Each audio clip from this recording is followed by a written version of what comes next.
In the outskirts of Oregon, Bill stops his car and changes his clothes to burn them while remembering all the violence he just went through. This started 2 days ago. Bill is a 23-year-old guy living with his hardworking parents. He's in a constant state of anger and frustration, caused by his obsessive consumption of depressive news about the state of the world and videos from edgy influencers. To burn through this frustration, Bill punches a bag, lifts weights, or plays darts in his room. When he's in front of his parents, Bill pretends to be a chill dude. One morning things get difficult when Bill's parents inform it's about time for him to move out of the house. Bill snaps as he spills the juice, reminding his parents that the deal consisted of him living with them until he had enough saved money for his post-education because he wants to do this on his own. His father points out some of that money could go to rent, and Bill accuses him of guilt tripping. An argument ensues, but the parents need to leave for work, so they tell Bill that they'll help him out for a few years, but they still want to discuss the matter properly over dinner later. Afterward, Bill drives downtown and goes to a coffee shop, where he orders a double espresso macchiato with extra foam. The barista finishes the order quickly, but Bill is disappointed by what he sees, claiming it isn't a macchiato because it doesn't have foam. An argument ensues and Bill returns the coffee while asking for his money back, but the barista thinks he's an idiot and refuses to return the money. Bill storms off only to return a second later and takes some stuff from the counter before leaving again, so the barista uses the chance to throw a roll at his head. Moments later, Bill is at work in a garage fixing a van. Suddenly his boss shows up and points out his lunchtime is over, so he should be working on cars instead of wasting time on the van. Bill asks him to treat his best worker better and asks for a raise, but his boss tells him off. Bill has no choice but to work with the cars, but first he leaves a mysterious bag inside the van. After work, Bill meets his only friend Evan, a rebel influencer who makes videos about opposing social norms and complaining about the system. Evan gives Bill 2 packages and asks him to stop sending stuff to his house because his father doesn't like it. He also wants to know what's in the packages, but Bill just says it's a surprise. Then Bill decides they're grabbing a bite at the chicken den, although Evan doesn't approve of the company because he believes in animal rights and orders a salad. Once they have their food, the boys eat while discussing their upcoming paintball game and are interrupted when the employee comes by to pick up the tray. She ends up accidentally spilling their meals on them, and at first the guys laugh, but while she cleans, they demand an apology and their money back. The employee says she'll redo their orders, but she can't return the money, causing Bill to ask for the manager until Evan calms him down. After their new order arrives, they eat while watching people on the street, which inspires a rant from Evan about overpopulation, the destruction of natural resources, contamination, and people's obsession with money. Bill responds that Evan's too pessimistic and that he's all talk but no action. Later when Bill returns home, his parents are waiting for him to have a serious talk. They're a bit angry because Bill hasn't called and missed dinner, so he apologizes and promises they'll have the talk in the morning because he'll have exciting news then. Afterward, Bill goes to his room, where he reads books and magazines related to the world's problems while hearing the news on the radio, which also talks about violence. Bill keeps picturing all those crimes in his head and eventually abandons reading to open his packages instead. It turns out he's ordered a full bulletproof armor and he starts putting it together while listening to Evan's latest video, during which he talks about the world needing people who actually stand up and believe in action. Bill makes fun of him, calling him precious. After finishing working on the armor and some wires, Bill also prints a bunch of fake money. Next he films a video of his own, still making fun of Evan for thinking people are equal and not doing anything. The next morning, Bill works out harder than ever before joining his parents for breakfast. Bill suddenly informs them that today he's going to be proactive. He took the day off from work so he could stay home and fill out college applications, hoping to study mechanical engineering. The parents are shocked to hear this but also very proud and show great support for their son's decision. Afterward, Bill gathers his things as glimpses of his video are shown, during which he says that unlike Evan, he's going to take action. His things include not only the armor but also lots of weapons that Bill puts together with ease. When he's done, he looks like a SWAT team agent, and he can't help admiring himself in the mirror while his mind keeps running through all the horrible news in Evan's speech.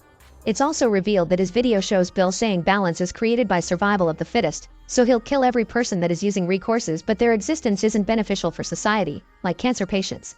Then Bill leaves in his car, but he stops in the middle of the road to change into a different vehicle that doesn't have a license plate. While he drives, Bill keeps on remembering everything Eva, his parents, and the news said to him, which keeps him motivated.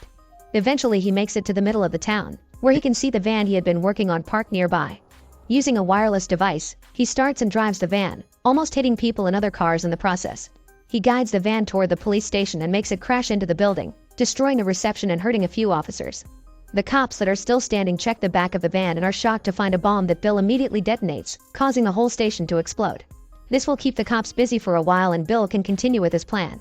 Next, Bill stops the car on a busy avenue and gets out to shoot at a driver, causing them to crash.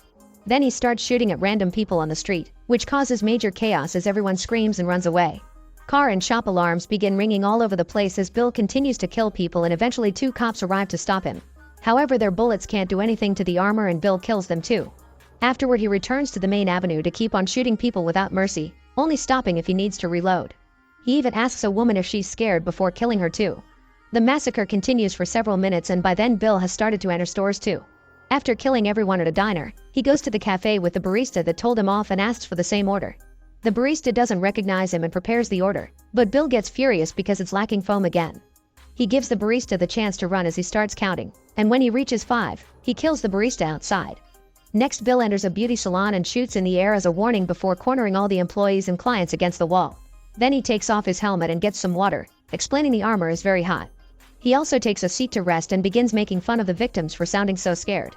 Some of the women beg for mercy and mention their families, so Bill says he feels nauseous and leaves the shop without killing anyone. However, he returns 2 seconds later to corner the people in the salon again and shoot them all at the same time because they saw his face. Bill's next stop is the bingo, where a bunch of elderly people are too busy playing to pay attention to him. He decides to get some food, and this clerk does notice he's crazy, so he doesn't charge him for it. Bill sits at a table among the old people and takes a bite of his sandwich, but he hates the taste of it. Feeling his anger boiling, Bill approaches the caller and steals the latest number as he calls it for everyone, but nobody reacts except for the caller, who asks him politely to give the number back. Bill realizes that these people don't need his help because they're pretty much dead already and leaves. Afterward, Bill drives to the local bank while listening to the radio, which is already covering all his crimes. Once he makes it to the bank, he parks horribly and immediately opens fire on the upcoming guard before going inside.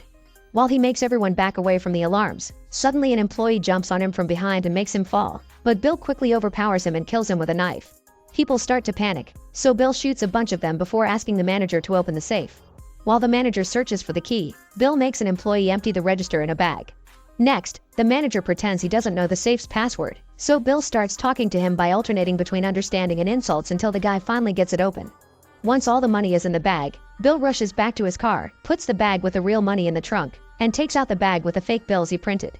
Then he makes a show out of setting the money on fire while yelling that money is useless. After Bill leaves in his car, the bank manager comes out and sees the burned money, so he calls the sheriff. Meanwhile, Bill continues to drive while listening to the reporters talk about all his crimes. Using the radio, he catches the police's frequency and learns they're searching for him. These cops were coming into town through Cross Road. At that moment, Bill gets a phone call from his mother, so he quickly lies and says he hasn't left the house while pretending not to know about the incidents in town. Moments later, Bill stops at the chicken den and kills the employee that spilled their meals yesterday. At that moment, Evan calls him and scolds him for being late, since they're supposed to be playing paintball in the woods now. Bill says he's running errands and that he'll be there soon. On his way to the forest, Bill stops at Cross Road and plants a huge bomb behind the welcome sign before going back to his car to wait. Evan calls him again because he's tired of waiting, but Bill convinces him to wait for him for 10 more minutes, even saying he'll kill him if he doesn't. When the cops finally show up in 2 vehicles, Bill detonates the bomb and the explosion hits one of the cars, making it flip. The car with the sheriff manages to avoid the explosion, and when Bill sees them coming, he immediately takes off in his car, triggering a chase on the road.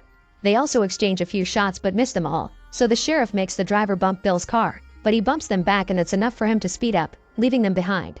Moments later, when the sheriff and his officers finally catch up to Bill, he's already left the car with his money bag in hand. He hands behind a fence and warns the officers not to follow him, but when the cops do it anyway and open fire, Bill uses a detonator to blow up his car before running away. The 2 deputies die, but the sheriff is fine and proceeds to enter the forest to look for Bill. It only takes him a few moments to get lost, and when he's distracted, Bill appears behind him and stabs him. The sheriff tries to shoot him, but Bill just pushes him away before leaving him to bleed to death. Afterward, Bill rushes to finally meet Evan and shows him the bag full of money. While Evan is distracted, Bill uses a stun gun to knock him down, then he puts a gun on Evan's hand. By guiding it to the correct spot, Bill shoots and kills Evan, making it look like he self-deleted to be the martyr he always wanted to be. After putting his armor on Evan, Bill drives away until he reaches a secure spot where he can change into clean clothes and burn all the evidence, getting back to the beginning. Then he puts on clean clothes and goes home, where he rests on the couch and watches the news. At that moment, his parents arrive and think he's been here all day. The reporter on TV announces the police have found Evan and confirms he was behind the massacre, so Bill tells his parents Evan was his only friend. Feeling bad for their son, they decide not to ask him about the college applications and share a hug. After Bill goes to bed, the parents agree they'll have to send Bill to a psychologist because he's bottling his grief up. In his bedroom, Bill begins packing all the money into a suitcase while seeing on TV that Evan's father is being arrested. The man used to be a radical protester in the 60s and has always been anti-government, so they suspect he was behind Evan's actions. On the screen, Evan's dad screams Bill did all this, but nobody believes him, so Bill escapes his home without trouble. 2 years after the massacre, Bill's video appears online. He explains that there's no chance to survive and begins ranting about the need to kill people to save natural resources, saying he'll do population control for the sake of humanity. Make sure to subscribe and turn on notifications so you can watch more videos like this. Thanks for watching.